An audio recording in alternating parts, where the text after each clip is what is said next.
En el transcurso de la crisis inmobiliaria, efectivamente, ha habido muchas personas que, por el cambio de la coyuntura económica, han tenido dificultad para poder devolver los préstamos hipotecarios que se dieron en su día, préstamos que se dieron además por parte de las entidades bancarias con una gran alegría, a veces incluso incitando a las personas a ir más allá de lo razonable en el nivel de endeudamiento.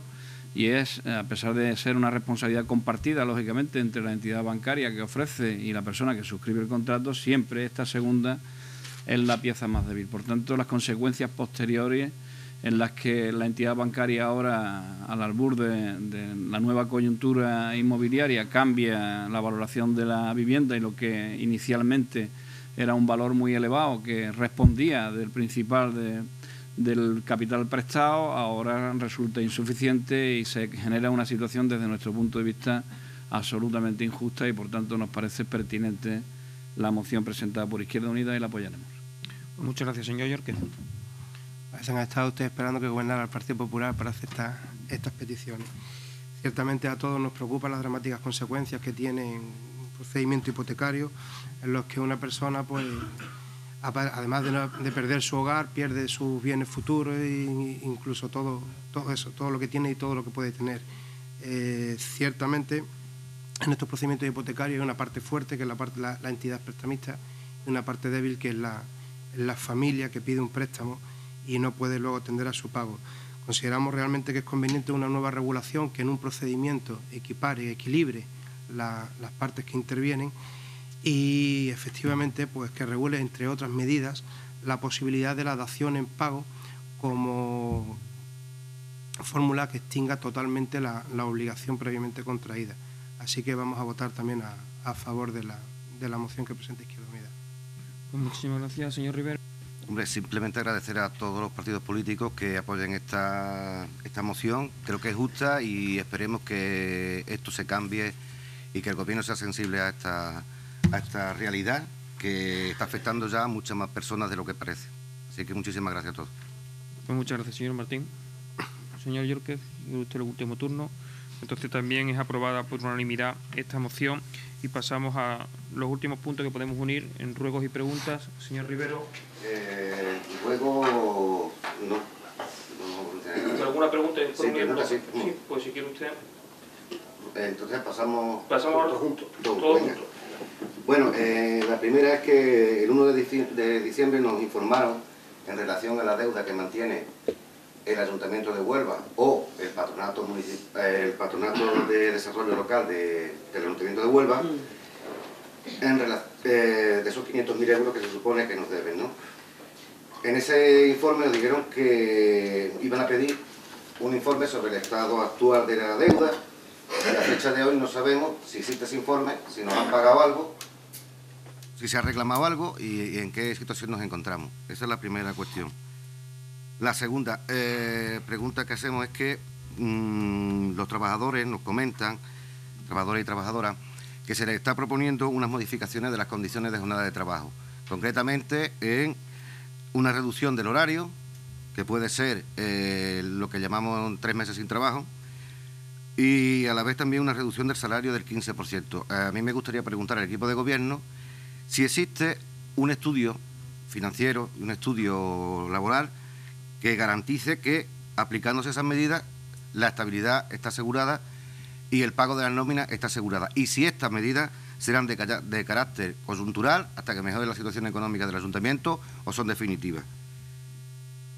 En la tercera pregunta, nos gustaría también conocer la evolución de las matriculaciones, tanto en el patronato y en los talleres culturales, en relación a la subida de precios que ha habido con respecto al curso 2010-2011.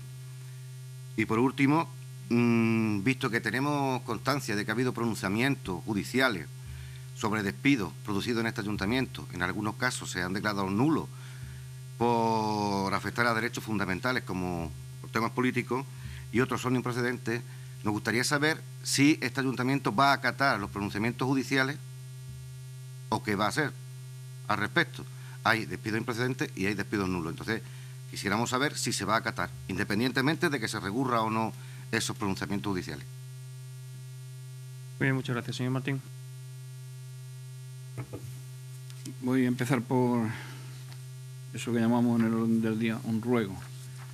Nosotros pediríamos al equipo de gobierno que traslade a los agentes del equipo de Policía Judicial de Moguer y del área de investigación del puesto de Cartaya, de la Comandancia de la Guardia Civil de Huelva y a los agentes del Cuerpo Nacional de Policía del Grupo de Patrimonio la felicitación por haber detenido a los autores de los 18 robos que se llevaron a cabo, según la información periodística que aparece hoy en alguna información, en nuestro municipio.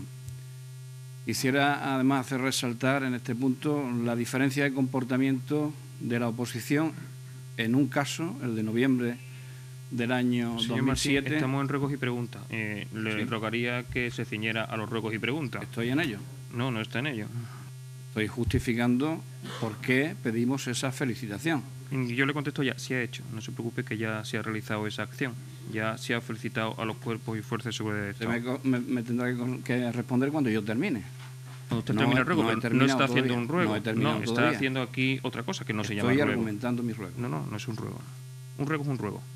No es simplemente empezar aquí a dar lo Bueno, que usted si está quiere lo acostumbrado. traslado a preguntas. Si No, es mire lo usted, mismo. este pleno lo dirijo Sí, yo. si No al lo dirige final- usted. al Yo siento final decírselo podemos hacer- y le digo que no es un podemos ruego. hacer la misma reflexión, no hay ningún problema. No, pero El ruego está hecho. Pasamos a Muy bien. preguntas. Pase usted Nosotros las preguntas. quisiéramos preguntar qué valoración hace esa alcaldía sobre la diferencia en comportamiento que han tenido las dos formaciones políticas cuando se han producido sucesos similares.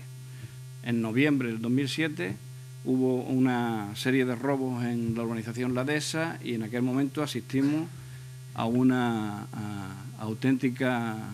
un ataque durísimo por parte del equipo popular que entonces estaba en la oposición, argumentando la responsabilidad que tenía además el equipo de gobierno en aquel momento, cuando saben perfectamente que ese tipo de delitos no era competencia de la policía local.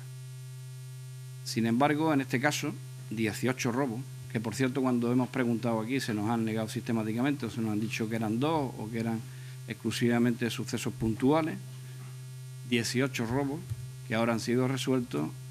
Los grupos de la oposición se han comportado de una manera muy distinta, de una manera responsable, tal como pedíamos en aquella ocasión, que es que esperásemos a que los cuerpos y fuerzas de seguridad del Estado llevaran a cabo la actuación correspondiente.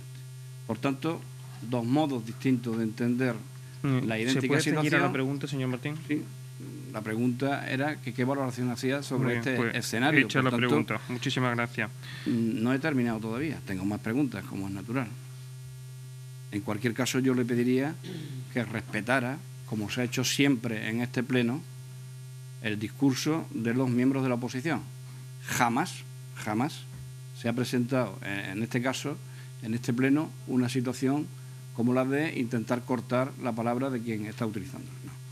Ni mucho menos, ni mucho menos, ni mucho menos. Creo que habría mucho que discutir sobre ese punto. Usted puede Siga usted con discutir sus preguntas, todo lo que por quiera, favor. pero ahí están las actas y están también las grabaciones desde hace ya mucho tiempo. Por tanto, se puede comprobar sin ningún problema. En cualquier caso, desde luego, a esta oposición no la van a callar, por más que lo intenten. Yo sé que hay medidas de oscurantismo. Señor Martín, yo le voy a decir muy claro. Aquí no se va a callar a nadie. Lo que sí, en cada momento se tiene que hacer lo que se tiene que hacer. En este caso estamos en el turno de ruegos y preguntas. Si usted quiere en otro momento hacer cualquier valoración, tiene otros momentos del pleno como son las mociones. Pero en este momento estamos en el turno de ruegos y preguntas. Y yo le ruego que pregunte, no que haga otra cosa. Simplemente eso. Aquí no se calla nadie. Aquí simplemente se ordena el debate, que creo que es para lo que está el presidente de este pleno. Muy bien, pero yo lo que estaba haciendo era una pregunta. Y lógicamente las preguntas se argumentan antes de formularlas. Le he preguntado sobre la valoración que hacían ustedes sobre ese escenario diferente y, por tanto, era lógico que se argumentara esas dos posiciones para que quedara claro qué es lo que estábamos demandando del equipo de gobierno o del alcalde en este caso. Siguiendo con el turno de preguntas, aunque hasta ahora viene siendo una práctica habitual decir que se nos va a contestar por escrito y luego encontrarnos que las respuestas por escrito o no se producen o se producen de una forma muy parcial y sesgada, voy a hacer referencia a las preguntas que se hicieron en el pleno de principios de diciembre. Allí solicitamos información sobre las nuevas contrataciones que se habían realizado después de haber reconocido 73 despidos hasta el mes de septiembre y qué procedimiento se había utilizado. La única respuesta que tenemos hasta ahora es una fechada ese mismo día 1 de diciembre en la que se decía que no había habido ningún tipo de contratación, habiéndose paralizado la bolsa de trabajo. Nos consta que eso no es verdad, al menos que tengamos constancia fehaciente. Se han llevado a cabo contrataciones de las monitoras escolares y del personal de limpieza de los colegios especialmente. Por tanto, sí ha habido esas contrataciones que se niegan en esta respuesta por escrito, y lo que se sigue sin aclarar es cuál ha sido el procedimiento que se ha seguido una vez que se decidió no seguir utilizando la bolsa de trabajo que estaba en vigor y que había sido, recuerdo aquí en este pleno, objeto de aprobación por parte del Defensor del Pueblo de Andalucía. Por otro lado, también solicitábamos información sobre la utilización de medios de la mercantil GESA, de la empresa pública, para llevar a cabo determinados trabajos en ámbitos privados y en ámbitos también públicos, sin que nos costara cuál había sido el contrato o la encomienda de servicio, y en algún caso ni siquiera si se iban a cobrar esos trabajos y por qué no se publicitaba públicamente que se estaban realizando por la empresa GESA, como era el caso del kiosco de Corrales. Bueno, esto ha ido de alguna forma empeorando en el escenario, de tal manera que ahora nos consta que se están utilizando medios propios del ayuntamiento, que no de la mercantil GESA, para llevar a cabo trabajos de conservación en la entidad privada La Monacilla. Allí existe una entidad de conservación privada, insisto, que tiene un contrato de cesión de servicios con la mercantil GESA, que hasta ahora venía prestándolo con normalidad, y que desde hace un tiempo a esta parte están siendo sustituidos por trabajadores directos del ayuntamiento. A nosotros nos parece que eso es una forma de actuar absolutamente inaceptable, primero porque aquel es un ámbito privado y no puede ser objeto de atención desde los medios públicos, y segundo porque existe una empresa que tiene ya ese encargo y que de no hacerlo, pues lógicamente verá incluso disminuido su personal, incluso el posible pago del contrato que se realizó en su día. También nos gustaría solicitar información sobre el pago que haya podido realizar la Mancomunidad de Aguas y Servicios en base al contrato de cesión de redes que en su día realizó el anterior equipo de gobierno. Como usted sabe, se fijaron unas cantidades de canon anual que vencían a 31 de diciembre y también se establecía la posibilidad de llevar a cabo préstamos con entidades financieras suponiendo un adelanto del canon de años posteriores. No sabemos si esa operación finalmente se ha concretado, en qué cuantía y si se han reclamado por parte del ayuntamiento caso de que no se hubiera hecho por la Mancomunidad de Aguas y Servicios. Muchas gracias. No se preocupe, que le serán contestadas por escrito todas estas preguntas, como se hace con todas. Sobre lo último, decirle que el canon del año 2011, por supuesto que fue reclamado, y por supuesto que también nos dijeron que incluso había algún préstamo que no ha pasado por este pleno y que sí se ha firmado en GIASA para hacer frente a ese canon, que de eso también se dará cumplida información. Y, señor Rivero, también le contestaré por escrito todas las preguntas, pero en cuanto a la reducción del horario de trabajo del personal de este ayuntamiento, estamos en vías de negociación con los sindicatos y tendrá toda la información que usted necesite, pero yo le digo, es algo que siempre haremos de la mano de los sindicatos, porque lo que estamos pretendiendo no es otra cosa que intentar que todo el mundo se quede en este ayuntamiento. Con esto, pues, se termina este pleno del día 12 de enero. Muchísimas gracias.